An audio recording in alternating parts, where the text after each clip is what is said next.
Estamos ao vivo, sejam todos bem-vindos. Teremos uma super live. Só para eu concluir, em relação à personagem Flor de Lis, no âmbito do cargo ainda de deputada, que ela achava que não ia ser presa. A pessoa pratica essa audácia toda contra um ser, vou dizer, indefeso, não consegue.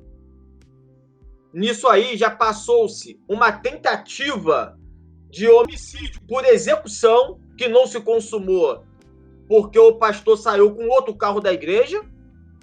As inúmeras tentativas por envenenamento até o fim que se chegou à execução no dia 16 de junho de 2019 com 30 disparos de tiro. E a pessoa se sentiu intocável, como se nunca fosse ser presa.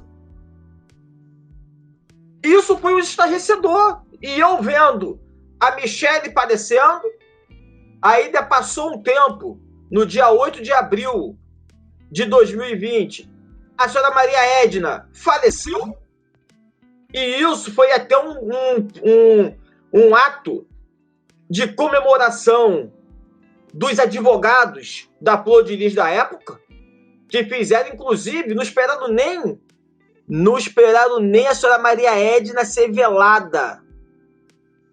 Não esperaram nem a senhora Maria Edna descer a cova.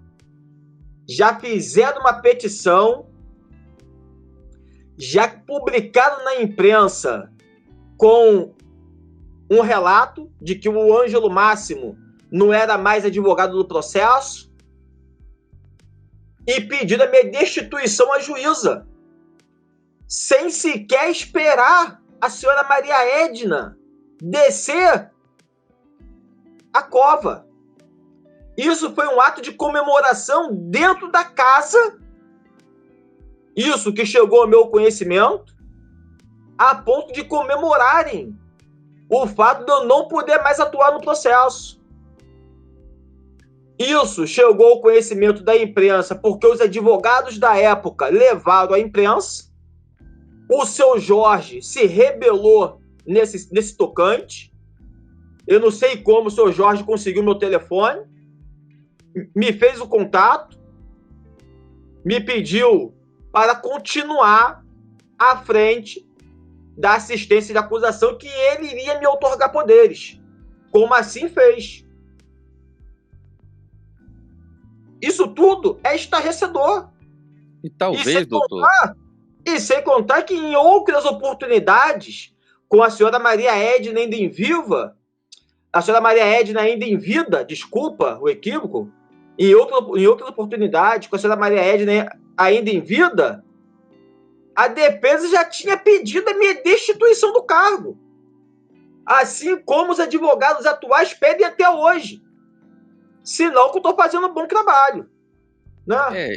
É importante isso que o senhor está dizendo, e eu peço licença para que eu diga da determinação que o senhor tem, porque quem ouve, né, uma entrevista, um bate-papo aqui como esse, as pessoas perguntaram se nós éramos amigos, né? Eu falei, poxa, eu tive muito trabalho também, assim como eu acho que o pai do pastor... Eu quero fazer esse comentário justamente agora, porque é o momento mais perfeito.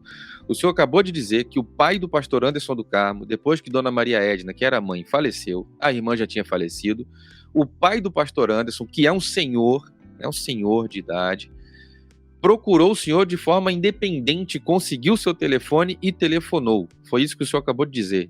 Né? Eu, que sou da área da comunicação, né? Estou na imprensa, tenho muitos contatos, viajo esse Brasil todo, já morei em vários estados do Brasil, tenho muito bom relacionamento em vários estados, conheço muita gente, a gente tem um recurso da internet, a gente está numa outra geração. Eu tive dificuldade para encontrar o senhor. Estou fazendo, assim, um relato de coração. Na primeira entrevista que nós fizemos, lá no comecinho, o senhor falou coisas importantíssimas, né? O primeiro momento, o primeiro ano todo do processo, estava em segredo de justiça. A gente não tinha como ter acesso aos autos, não tinha imprensa para estudar o caso, porque esse é um caso para mim, como jornalista, que é um estudo de caso, é um case. como jornalista investigativo. Então, investigar com um processo em segredo de justiça é muito difícil. Ali foram conjecturas e análises e tudo mais. Eu tive dificuldade para encontrar o senhor e, graças a Deus, consegui encontrar. Obrigado mais uma vez, porque o senhor prontamente atendeu o meu convite. Foi a primeira live que nós fizemos. A primeira live que eu fiz como advogado foi com você. A primeira live falhou, desculpa. A primeira live que eu fiz como advogado, na pessoa do advogado Ângelo Máximo, a primeira live que eu fiz foi com você, naquela data. E eu me sinto muito honrado por isso. E hoje, ter o senhor aqui conversando e abrindo esse esclarecimento, muito me honra. Quero agradecer e quero aproveitar que estou agradecendo e perguntar ao senhor qual foi o momento, né, assim, mais difícil desse processo. O senhor falou que quase, se não fosse uma missão maior, o senhor teria até deixado o caso, mas qual foi o momento, o que passava a mãe do pastor Anderson? Ela fazia algum desabafo? Como é que foi para o senhor lidar com isso? Porque clientes o senhor tem muitos, mas esse caso deve ter sido muito doloroso, porque o senhor perdeu ela logo depois. O senhor deve ter ouvido tanta confidência e tanto desabafo, e o senhor deve ter recebido uma carga tão grande, emocional, e logo depois o senhor perdeu ela também. Eu lembro que o senhor fez uma live comigo aqui, até se emocionou. Vejo que o senhor está emocionado. Qual foi a parte que mais...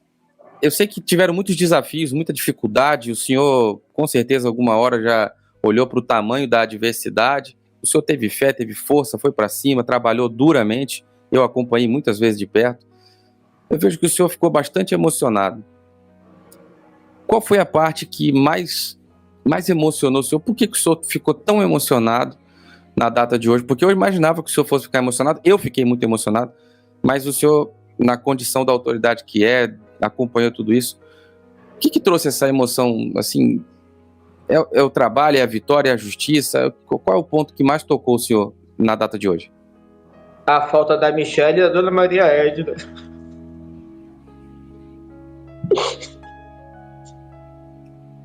Deus. Eu sinto muita falta da Michelle e da Dona Maria Edna aqui no meu escritório. Sinto muita falta. Muita falta mesmo. O que mais me toca é isso. Foram pessoas que me confiaram o dever de buscar pela justiça e que hoje não está aqui. Hoje não estão aqui. E pessoas simples, né? Isso mexe comigo. Michelle vinha aqui no meu escritório, firme e forte aqui. Dava as entrevistas aqui do meu escritório. Eu ligava para ela, ela vinha correndo. Hoje, de um tempo para cá, Michelle caiu na cama, conforme eu disse, e não levantou mais. E isso é o que mais me toca nesse processo, é o que me faz enfrentar tudo e todos que vierem na minha direção para buscar pela justiça. Se ela for absolvida no tribunal do júri, tudo bem. Se transitar em julgado, tudo bem. Pelo menos a justiça foi feita e deverá ser respeitada. Mas eu não acredito em absolvição dela. Eu não acredito. Mas se vier acontecer, eu vou tirar meu chapéu, vou bater palma e vou parabenizar o advogado que estiver com ela naquele momento. Mas a justiça vai ser feita, está sendo feita, como sempre deveria ter sido feita. Afastamento do cargo, igualmente, se tornando igual aos desiguais réus, filhos dela, que estão presos. Né? Que eles eram vistos como os desiguais, porque ela é deputada. Eles não são nada. Eles estão presos, ela é mandante solta. É uma inversão de valores. Mas está sendo corrigida no momento. E será corrigida o quanto antes, na sua forma conclusiva. Não temos dúvida disso. Só dependemos da Câmara dos Deputados. Ela foi cassada. Ela teve... A gente vai chegar nessa parte. Mas como é que foi para o senhor passar por tudo isso, sabendo que tem sempre na memória ali a mãe do pastor, a irmã do pastor, pessoas que faleceram, mas frequentaram o seu gabinete, seu escritório. Como é que foi para o senhor lidar com isso, doutor? Foi difícil. Eu digo para você que para mim foi muito difícil enfrentar esse processo e tendo que honrar duas pessoas que para mim foram vítimas desse trágico homicídio brutal do pastor Antes do Carmo, que é a senhora Michele e a senhora Maria Edna. Chegou um tempo que eu pensei até de sair desse processo, em vista de tudo que veio a acontecer, né, com a senhora Michele e a senhora Maria Edna, e o trem que não andava. Por mais que eu entrasse atrás do trem e empurrasse, o trem não andava. Como eu lhe disse, esse trem começou a andar quando, tendo, melhor dizendo, como alvo a Flor de Lis, quando eu soltei essa bomba nessa coletiva aí, essa coletiva aqui, que eu dei pro G1, para o SBT, para um monte de canal de televisão, que eu falei que o inquérito não andava por conta do alvo ser uma deputada federal. Aí que esse trem começou a andar, que a investigação começou a andar. Porque até então, a coisa que estava paralisada e que eu estava achando que fosse acabar em pizza. Ora, quem eu sou? Eu não sou ninguém, ô Ganoli. E ela? Uma deputada federal. É o gigante da frente da formiga, pô. Eu era a formiga. Mas eu tenho uma música que eu não me esqueço dela. Tem uma música do Roberto Carlos que é de 1974 chamada O Homem. Meu amigo, a música é clássica nesse processo, que diz que tudo que aqui ele deixou não passou e vai sempre existir. É só você escutar a música que você vai se ligar a esse caso aqui. A canção é O Homem, de 1974. Tudo que aqui ele deixou não passou e vai sempre existir. Então eu me pus na frente dessa investigação para honrar a Michele e a senhora Maria Edna.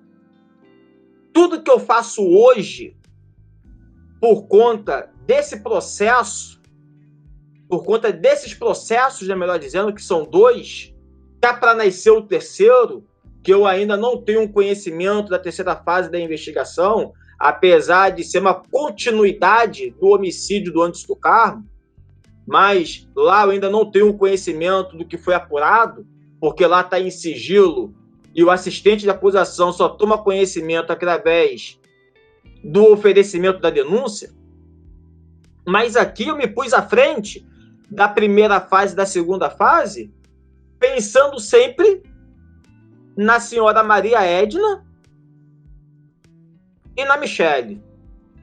Tudo que eu faço, toda petição que eu protocolo, cada audiência que eu participo, eu tenho em minha mente senhora Maria Edna e a Michele. Não sai da minha cabeça. No velório da Michele, eu estive presente. E eu falei para a Michele, lá no velório dela, lá no túmulo dela, eu falei para ela, eu vou te honrar, eu vou buscar a justiça e vou fazer a justiça ser feita nesse caso. Eu vou prender a Flor de Lis. Eu falei isso para a Michele. O resultado tivemos agora, no dia 14 de agosto, quando a Flor de Lis foi presa. A senhora Maria Edna não pude fazer o mesmo porque ela foi velada em São Paulo. Eu não pude ir a São Paulo. Eu tinha até compromisso aqui no Rio de Janeiro nesse dia.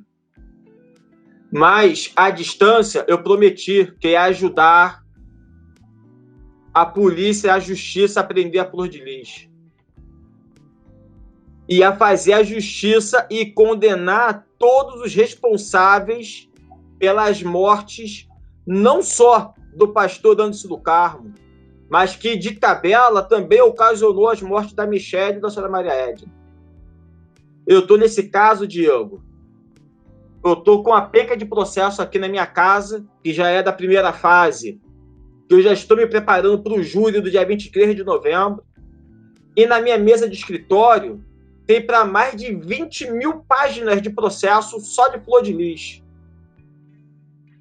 Um gasto tremendo que eu tenho com esse processo de despesa, de impressão, de toner, de impressora. E, em contrapartida, eu não ganho nenhum honorário nesse processo. Eu estou pro bono e tenho orgulho de dizer isso. Eu estou pro bono e tenho orgulho de dizer isso. Porque eu estou exercendo não só a advocacia nesse caso. Eu estou exercendo também a minha cidadania.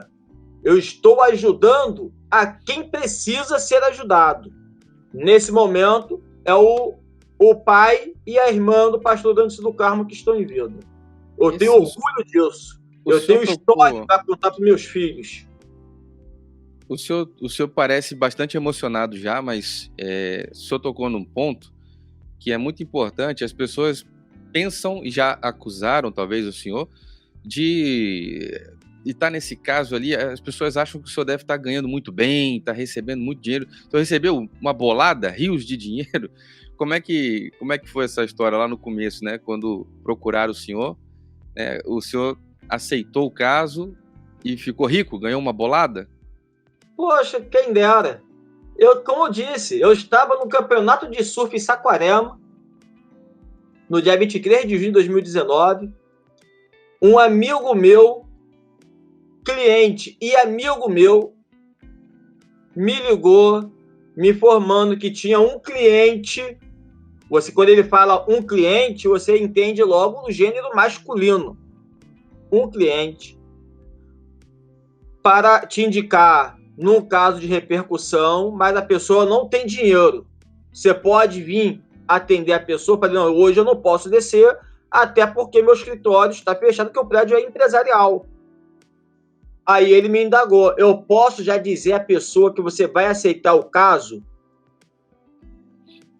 A pessoa não tem condições de pagar. Eu falei, pode dizer, eu vou atuar para você. Você é meu amigo, meu irmão, não tem problema, pode dizer que eu vou atuar. Mas eu só vou atender a pessoa amanhã, na segunda-feira. Quando ele me liga na segunda-feira, dizendo que a Michele estava indo no meu escritório. E foi realmente a Michele e o esposo no meu escritório. E Michele me contou toda a história comovente do caso, de como foi lá no local, ela vendo a namorada do Daniel entregar o celular do pastor Anderson do Carmo, que desapareceu e não foi encontrado até hoje, na mão da Flor de Lis. Me contou da situação da casa, para onde o celular passou, com quem ficou, quem tomou o celular da mão da Flor de Lis. E Flor de Lis disse para no caso, o Adriano, apaga aquilo que está lá. Então, foram coisas comoventes que a Michele me contou. E eu não poderia me acovardar de entrar nesse caso, por ser futuramente, né? Por ser futuramente alvo, uma deputada federal. Já dizia Sobral Pinto, um grande advogado que atuou muito nos direitos humanos. A advocacia, Ganoli, não é a profissão para covardes. Por isso, eu sofro tudo que eu venho sofrendo hoje. Eu venho sofrendo intimidações de advogados no processo. Eu venho sofrendo coações de advogados no processo, dizendo que vão me representar na OAB e que vão mover ação indenizatória em desfavor do assistente de acusação. Eu vejo advogados no processo pedir o desencaminhamento das minhas petições por simplesmente revelar a verdade. Mas é o que eu sempre digo, não só aqui na minha casa, quando eu converso com a minha esposa e com meus filhos, com a família, eu sempre digo, está para nascer a pessoa que vai me intimidar a deixar de fazer aquilo que eu acho que é certo. Está para nascer, Ganoli. Importante, doutor.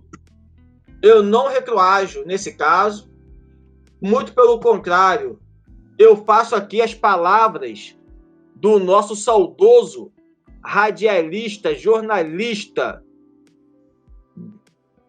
grande jornalista, diga-se de passagem, grande radialista, Ricardo Eugênio Boechat.